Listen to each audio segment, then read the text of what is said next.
ઉપમિતિ બહુપ્રપંચ કથા વાંચના 8 સુસ્થિત મહારાજની નજર 12 નંબર। એ નિષ્પુણ્ય દરિદ્રને કાંઈક ચેતના પ્રાપ્ત થવાથી ઉપર પ્રમાણે પોતાના મનમાં તે વિચાર કરે છે તે વખતે ત્યાં એક બનાવ બન્યો તે સાંભળો। આ સુંદર રાજમંદિરના 7મા માળ ઉપર સર્વથી ઉપરની ભૂમિકાએ લીલામાં લીન થઈ સુસ્થિત મહારાજા બિરાજમાન થયા છે। ત્યાં બેઠા બેઠા પોતાની નીચે આવી રહેલ આખા નગરના લોકો જુદા જુદા વ્યાપાર કરી રહ્યા છે અને અનેક પ્રકારના આનંદો માણી રહ્યા છે તે સર્વ એકી વખતે એક સાથે જોઈ રહ્યા છે। તે નગરની બહાર અથવા નગરમાં એવી કોઈ વસ્તુ કે એવો કોઈ ભાવ નથી કે જે 7મી ભૂમિ ઉપર બેઠેલા પરમ ઐશ્વર્યવાળા સુસ્થિત રાજાની નજર બહાર હોય અથવા જેના ઉપર તેઓશ્રીની નજર ન પહોંચી શકતી હોય। અત્યંત વિકૃત દેખાવવાળા, અનેક રોગોથી ભરેલા શરીરવાળા અને સારા માણસોને અત્યંત દયા ઉપજાવે તેવા તે વખતે મંદિરમાં દાખલ થયેલા નિષ્પુણ્ય દરિદ્રી ઉપર તે મહારાજાની નિર્મળ નજર કરુણાપૂર્વક પડી અને તેની દ્રષ્ટિ પડવા માત્રથી જ તે દરિદ્રના પાપ કેટલેક અંશે ધોવાઈ ગયા। હેડિંગ: ધર્મ બોધકરની વિચારણા 13 નંબર। એ સુસ્થિત મહારાજે રસોડા ઉપરી તરીકે ધર્મ બોધકર નામના રાજસેવકની નિમણૂક કરેલી છે। તેને તે વખતે એ દરિદ્રી ઉપર મહારાજાની કૃપા દ્રષ્ટિ થઈ છે એમ જોયું.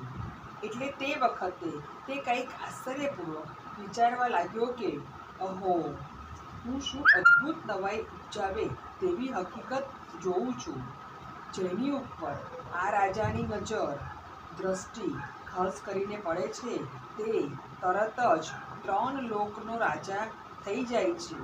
અને આ નિષ્પુણ્યક તો ભિખારી છે, રાંકડો છે, આખા શરીરે રોગથી ભરેલો છે, લક્ષ્મીને અયોગ્ય છે, મૂર્ખ છે અને આખા જગતને અનેક પ્રકારના ઉદ્વેગ કરાવે તેવો છે. આવા દીન રાંક ઉપર મહારાજાની દ્રષ્ટિ પડી તે આગળ પાછળનો વિચાર કરતા કેમ બેસતું આવી શકે? એવાની તરફ પરમાત્મા નજર કેમ કરે? અરે હા, પણ બરાબર છે. એની તરફ નજર કરવાનો એ જ હેતુ જણાય છે કે એને સ્વકર્મવિવર દ્વારપાળે અહીં દાખલ કર્યો છે. એ સ્વકર્મવિવર દ્વારપાળ બહુ ચોકસાઈથી પરીક્ષા કરીને પછી જ કોઈ પણ પ્રાણીને મંદિરમાં દાખલ કરે છે. આ પ્રમાણે હોવાથી રાજાએ સમ્યક દ્રષ્ટિથી તેના તરફ જોયું હોય એમ જણાય છે. વળી એમ પણ જણાય છે કે જે પ્રાણીનો આ રાજભુવન તરફ પક્ષપાત થાય છે તે મહારાજ સુસ્થિત રાજાને વહાલો થઈ પડે છે. આ દરિદ્રી નિરંતર આંખોની પીડાથી હેરાન થતો હતો. તે મહેલના દર્શનથી પોતાની આંખો સારી રીતે ઉઘાડે છે. અત્યાર સુધી તે દરિદ્રીનું મુખ અત્યંત ભીભત્સ દર્શનવાળું દેખાતું હતું. તે અત્યારે રાજમંદિરના દર્શનથી ઉત્પન્ન થયેલા પ્રમોદને લઈને કાંઈક સારું થઈ ગયું જણાય છે. તેના ધૂળથી ખરડાયેલા અંગો વિકસિત થઈ ગયા છે અને તેને વારંવાર રોમાંચ થયા કરે છે. તેથી તેને આ રાજભવન ઉપર ખરેખરી પ્રીતિ થઈ હોય એમ જણાય છે. આટલા ઉપરથી એમ લાગે છે કે જો કે એ દરિદ્રી ભિક્ષુકનો આકાર ધારણ કરે છે, પરંતુ હમણાં તેની ઉપર મહારાજાની કૃપા દ્રષ્ટિ થઈ છે, તેથી તે વસ્તુપનાને પામી જશે. આ પ્રમાણે વિચાર કરીને તે ધર્મબોધકર કામદાર પેલા ભ્રમક ઉપર કરુણા કરવામાં તત્પર ચિત્તવાળા થયા. લોકોમાં વાસ્તવિક રીતે કહેવાય છે કે યથા રાજા તથા પ્રજા. રાજાનું જેવું વર્તન એક પ્રાણીના સંબંધમાં થાય તેવું સાધારણ રીતે પ્રજાનું પણ તેની તરફ થઈ જાય છે. આવી રીતે વિચાર કરીને તેના ઉપર આદરભાવ લાવી ધર્મબોધકર મંત્રી તેની નજીક ગયા અને આવ આવ, તને ભિક્ષા આપીએ એ પ્રમાણે કહેવા લાગ્યા.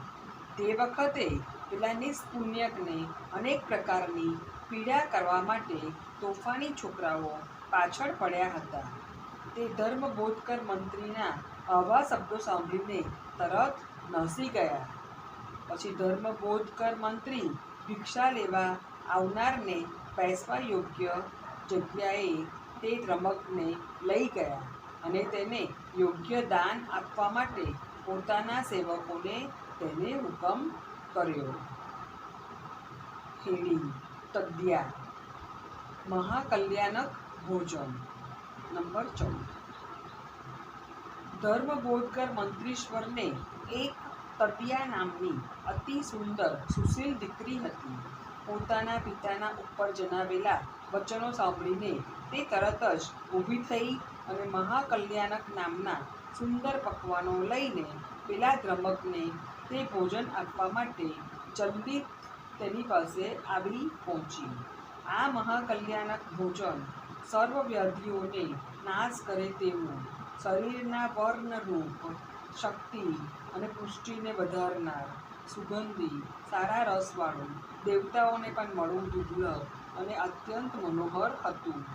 હવે તે દરિદ્રના વિચારો હજુ ઘણા હલકા છે અને તેના મનમાં હજુ અનેક પ્રકારની શંકાઓ છે. તેથી જ્યારે તેને ભોજન લેવા માટે આ પ્રમાણે બોલાવવામાં આવ્યો ત્યારે તે મનમાં વિચાર કરવા લાગ્યો કે મને જાતે ચાલી ચલાવીને આ માણસ ભિક્ષા આપવા માટે આટલો બધો પ્રયત્ન કરે છે તે વાત મને કોઈ પણ રીતે ઠીક એટલે કે લાભકારી લાગતી નથી. મને લાગે છે કે આ મારું ભીખ માંગવાનું ગળાનું ઠીકરું ભિક્ષાના અન્નથી ભરેલું છે તે આ ધર્મ બોધકર મને કોઈ એકાંત જગ્યાએ લઈ જઈને તોડી નાખશે, ભાગી નાખશે અથવા તે પોતે ઉપાડી જશે. ત્યારે શું હું અહીંથી નસી જાઉં કે અહીં એક સ્થાને બેસીને મારું ભોજન કરી લઉં અથવા મારે કંઈ ભિક્ષાની જરૂર નથી એમ કહીને ચાલ્યો જવું? આવા અનેક સંકલ્પ વિકલ્પો તેના ભયમાં વધારો થતો ગયો અને તેને લીધે પોતે ક્યાં આવ્યો છે અને ક્યાં બેઠો છે તેનું પણ સંરક્ષણ નિમિત્તિક રૌદ્ર ધ્યાનમાં તે ભાન ભૂલી ગયો. પોતાની વસ્તુ ઉપર તેને એવી ગાઢ મૂર્છા આવી ગઈ કે તેથી પડી ગયો અને તે દૂર ધ્યાનમાં તેની બંને આંખો મીચાઈ ગઈ. તેના મન પર આ વિચારની એટલી બધી અસર થઈ ગઈ કે તેની સર્વ ઇન્દ્રિયોના વ્યાપારો જાણે થોડા વખત તદ્દન બંધ થઈ ગયા અને લાકડા જેવો ચેતન વગરનો તે થઈ ગયો અને તે જરાક હલતો ચાલતો પણ બંધ થઈ ગયો. પેલી કત્યા તેની પાસે ઊભી વારંવાર આ ભોજન લે એમ કહીથી થાકી ગઈ. પણ નિષ્પુણ્ય ગ્રમક તો તેના તરફ જરા ધ્યાન પણ આપતો નથી અને પોતાની પાસે રહેલું તુચ્છ ભોજન આખી દુનિયામાં કોઈ જગ્યાએ મળ્યું નથી એવા વિચારમાં ગૂંચવાઈ ગયેલો તે દરિદ્રી કદ્યાએ આનેલા અમૃત ભોજનની કિંમત પણ સમજતો નથી. હેડી 3 ઔષધોની વિચારણા. નંબર 15.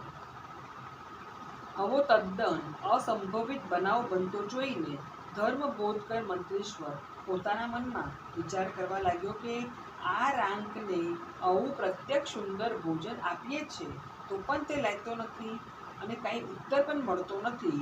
તેનું કારણ શું હશે? ઉલટું તેનું મુખ ઝાંખું પડી ગયું છે, તેની આંખો મીચાઈ ગઈ છે અને મોહથી જાણે તેનું સર્વસ્વ લૂંટાઈ ગયું હોય નહીં તેમ લાકડાની ખીલી જેવા તે ચેષ્ટા વગરનો થઈ ગયો છે. એટલા ઉપરથી આ પાપાત્મા આવા સુંદર ભોજનને લાયક હોય એમ લાગતું નથી. અથવા બીજી રીતે જોઈએ તો તેમાં એ બાપડાનો કંઈ પણ દોષ નથી. એ બાપડો શરીરની અંદરના અને બહારના એટલા બધા વ્યાધિઓથી ચોતરફ ઘેરાયેલો છે અને તેની પીડાથી આટલો બધો મૂંઝાઈ ગયો છે કે તે કાંઈ પણ જાણી શકતો નથી, સમજી શકતો નથી, વિચારી શકતો નથી. જો એમ ન હોય તો તે પોતાના અત્યંત હલકા તુચ્છ ભોજન પર એટલી બધી પ્રીતિ શા માટે કરે? અને જો તેનામાં જરા પણ સમજણ હોય તો આવું અમૃત ભોજન શા માટે ગ્રહણ ન કરે? ત્યારે હવે એ બાપડો નિરોગી કેવી રીતે થાય તેના માટે મારે કાંઈ ઉપાય કરવો જોઈએ. અરે હા, બરાબર છે. તેને નિરોગી કરવા માટે મારી પાસે 3 સુંદર ઔષધો છે. હેડી બિમલાલોક અંજન, તત્વપ્રીતિકર પાણી, મહાકલ્યાણક ભોજન. આ 3 ઔષધિઓ છે. નંબર 16. તેમાં પ્રથમ તો મારી પાસે બિમલાલોક નામનું આંજન છે. તે આંખના સર્વ વ્યાધિઓ દૂર કરવાને શક્તિમાન છે. તે બરાબર વિધિપૂર્વક આંખમાં આંજ્યું હોય તો સૂક્ષ્મ વ્યવહિત એટલે કે પડદા પાછળ રહેલા અથવા દૂર રહેલા અતીત એટલે ભૂતકાળના અને ભવિષ્યકાળના સર્વ ભાવોને જોઈ શકે તેવી સુંદર આંખો તે બનાવી શકે છે. 17. વળી મારી પાસે બીજું તત્વપ્રીતિકર નામનું તીર્થ જળ છે. તે સર્વ રોગોને એકદમ ઓછા કરી શકે છે.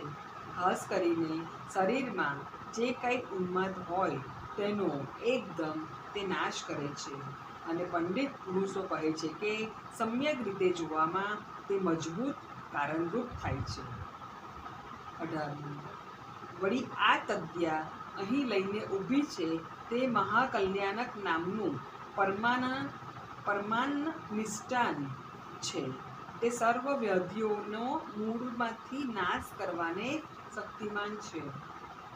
તેને બરાબર વિધિપૂર્વક સેવવામાં આવ્યું હોય તો તે શરીરનો વર્ણ વધારે છે, પુષ્ટિ કરે છે, ધૃતિ ધારણા શક્તિ આપે છે, બળ પ્રાપ્ત કરાવે છે, મનને આનંદમાં રાખે છે, પરાક્રમીપણું લાવી આપે છે, નિરંતર યુવાવસ્થા ટકાવી રાખે છે, વીર્યમાં વધારો કરે છે અને અમરપણું પ્રાપ્ત કરાવે છે.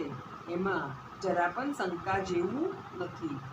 એ પરમાન એટલું બધું સારું ઔષધ છે કે તેના કરતાં વધારે સારું ઔષધ આ દુનિયામાં બીજું હોય એમ હું માનતો નથી. હેડી આંજનનો અદ્ભુત પ્રભાવ. 19 નંબર. આ પ્રમાણે હોવાથી આ બાપડાને આ ઔષધો વડે ઉપચાર કરીને તેને સમ્યક રીતે વ્યાધિથી છોડાવવું. આ પ્રમાણે ધર્મબોધકર મંત્રીશ્વરે પોતાના મનમાં વિચાર કર્યો.